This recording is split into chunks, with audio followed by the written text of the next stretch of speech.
Bien, aujourd'hui, je voulais aborder cette pratique spirituelle.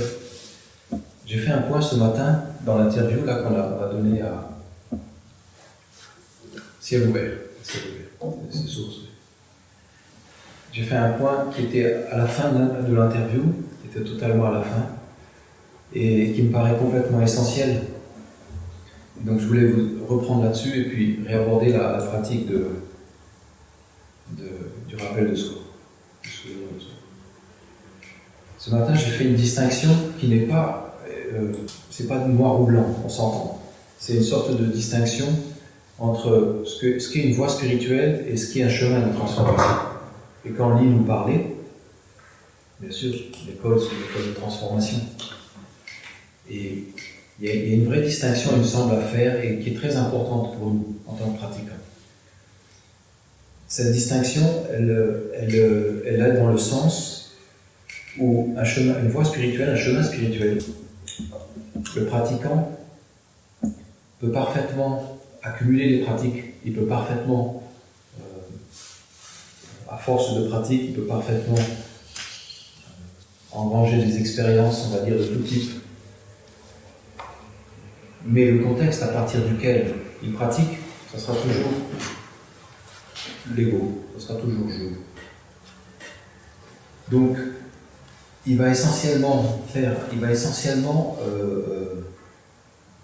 le pratiquant va essentiellement se gonfler, je dirais. C'est-à-dire que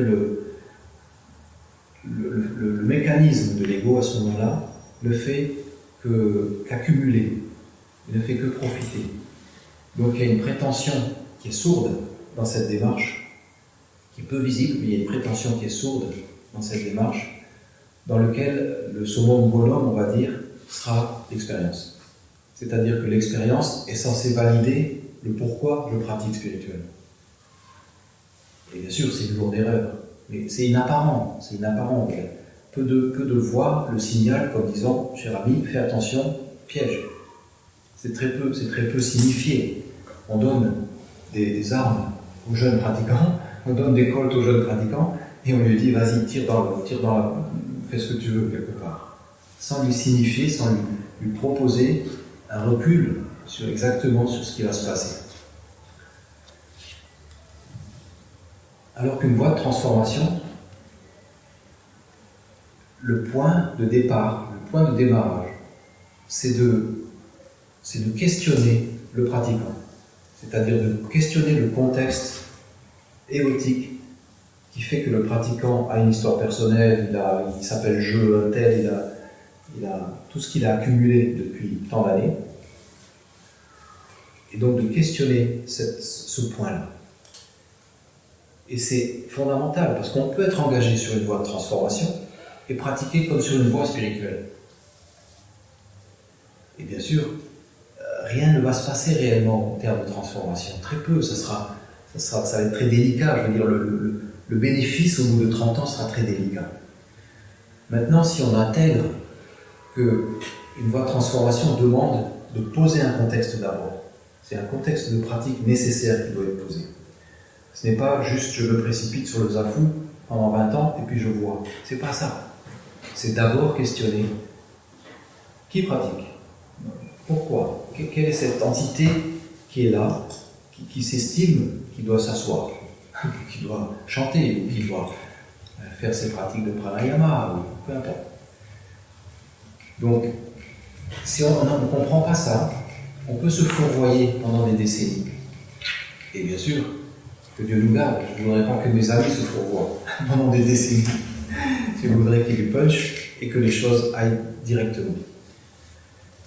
Donc, ce questionnement du pratiquant,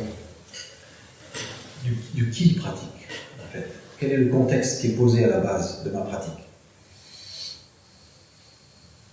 Il est le mieux, il me semble, il est le mieux mis en exergue, il est le mieux posé, il est le mieux décrypté lorsqu'on pratique la pratique du rappel de soi.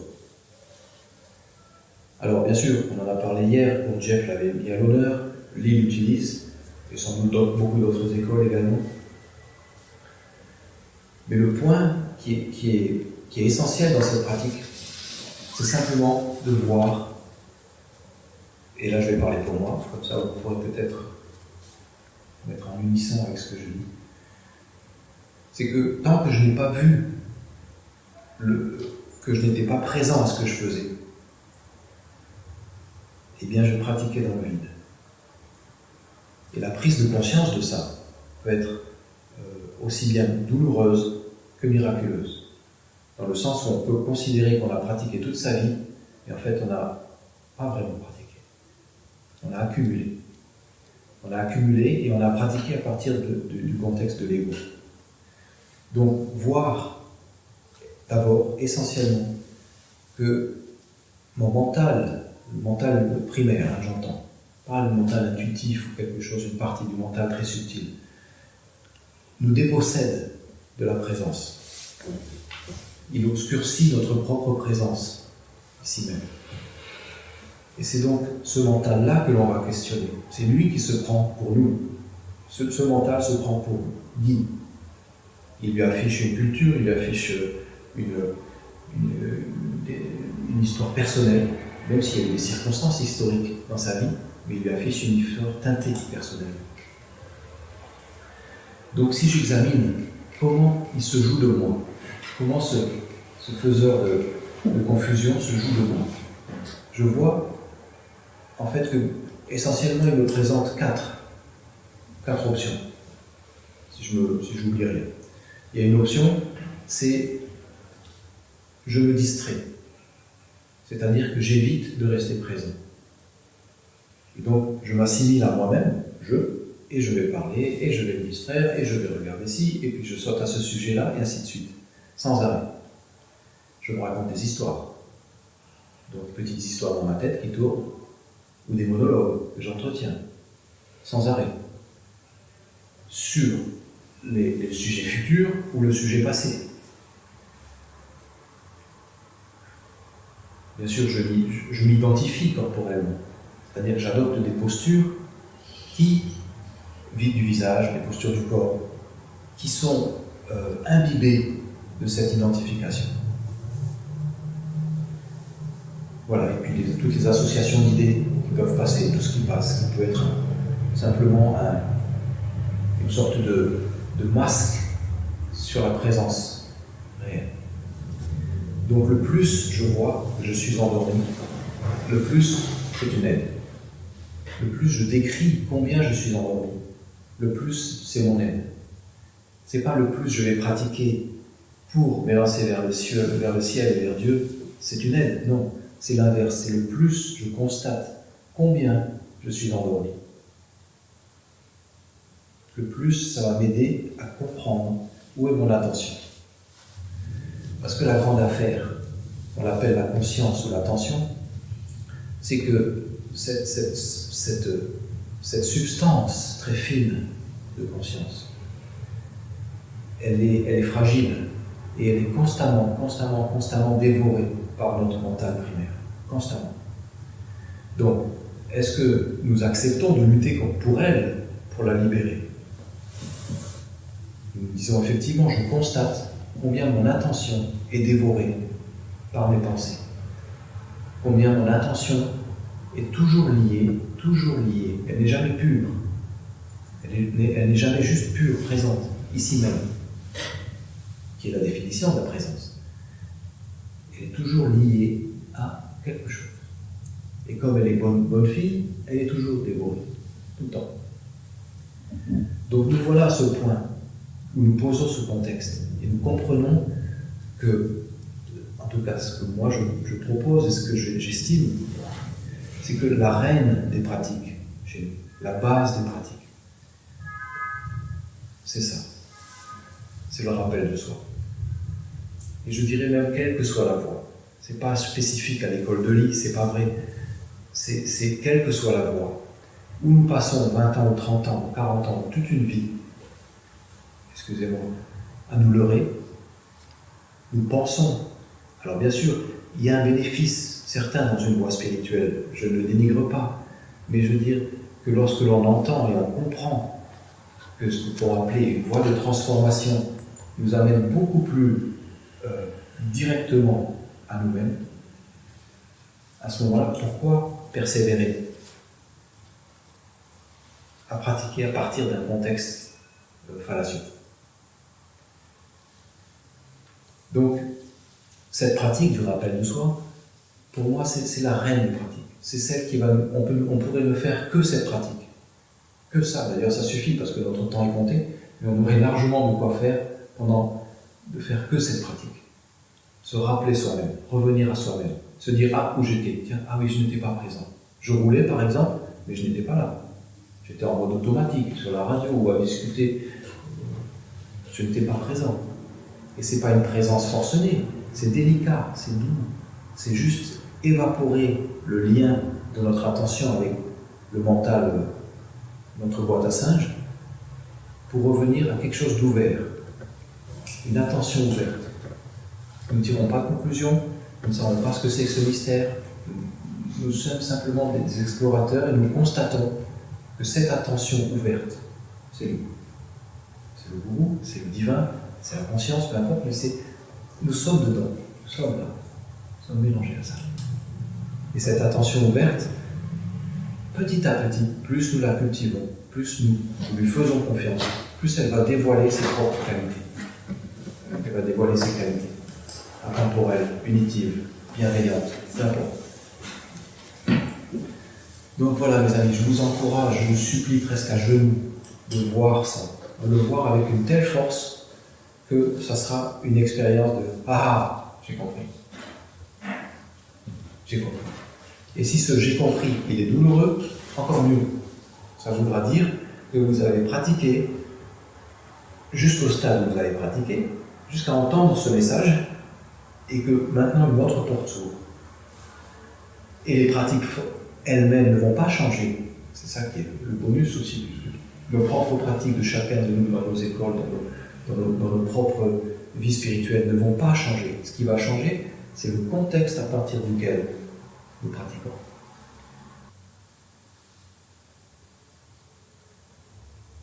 Donc le choc nous est nécessaire. Le choc nous est nécessaire pour nous faire revenir à « Où suis-je » Ah, j'étais perdu. Où suis-je ? Je n'étais plus avec moi-même. J'étais parti là, et là, et là, et là, et là. Donc, le choc est notre ami. Et bien sûr, nous n'avons pas besoin d'un choc atomique. Une petite pichenette. Ah oui, je reviens. Voilà. Nous connaissons tous ce ah oui, je suis là. Nous connaissons, c'est ça qu'on ne sait pas. Donc, ce petit choc, lorsqu'il survient, c'est notre ami. C'est notre bon génie qui nous dit « Hop, reviens à toi, ne te laisse pas embarquer dans une fantaisie mentale. »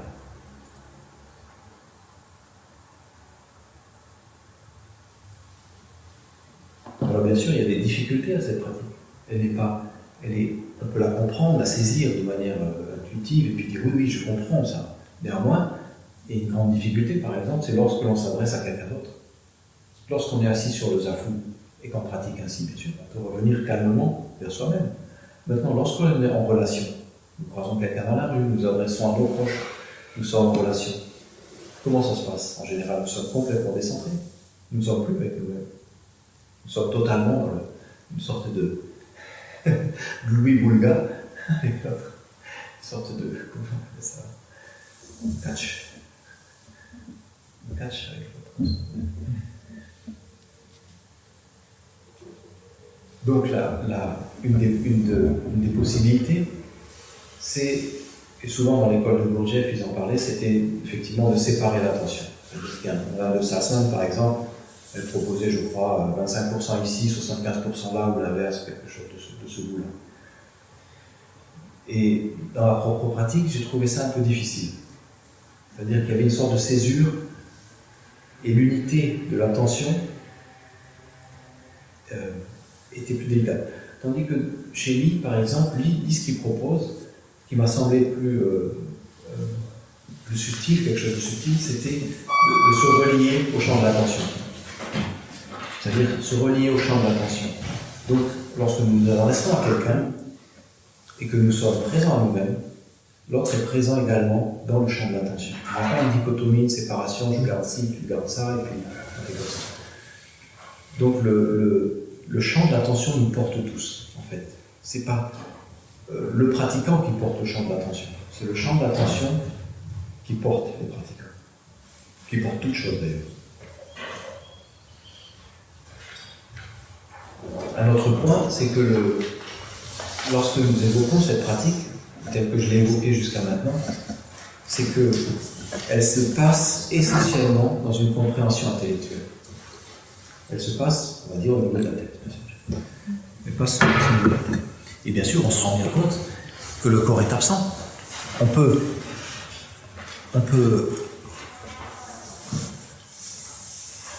élaborer sur la pratique de manière intellectuelle, mais le corps va être absent de cette révélation. Donc ce qui est proposé en général, c'est de laisser descendre, lorsque nous sommes revenus à l'attention pure, lorsque nous avons mis un peu d'espace avec notre folie, par lequel nous sommes possédés, littéralement. Même si nous sommes saints d'esprit, a priori, nous sommes possédés par cette folie de l'ego. Et nous ne le voyons pas, c'est invisible à l'œil nu. C'est totalement invisible. Donc, lorsque nous avons réussi à récupérer notre attention pure, et qu'elle n'est pas liée à telle fantaisie, telle histoire que l'on se raconte, peu importe, et que nous sommes revenus à ce moment d'attention pure, la proposition c'est de laisser descendre dans le corps. C'est simplement de laisser descendre. Alors certains travaux, certains pratiquants le font descendre au niveau du plexus solaire, d'autres plus bas, d'autres dans la colonne vertébrale. Moi j'aurais tendance à dire simplement laissons descendre. Le corps va savoir quoi faire avec. Simplement, le corps saura très bien quoi faire avec. C'est presque pas la peine d'être velléitaire avec cette affaire et de laisser faire les choses simplement. Et lorsque l'attention pure, effectivement, veut bien ne plus se localiser non seulement dans le casque, mais intégrer toute chose, déjà notre corps, eh bien, petit à petit, la perception que nous avons de notre corps change également. Puisque elle est infiltrée, la substance du corps est infiltrée par une substance qui est atemporelle, qui est sans limite, qui est l'espace. Donc la perception que nous avons du corps et de nos autres corps est une perception unitive qui commence à se faire jour. C'est-à-dire que l'espace qui me sépare de mes amis est un lien, n'est plus un espace vide.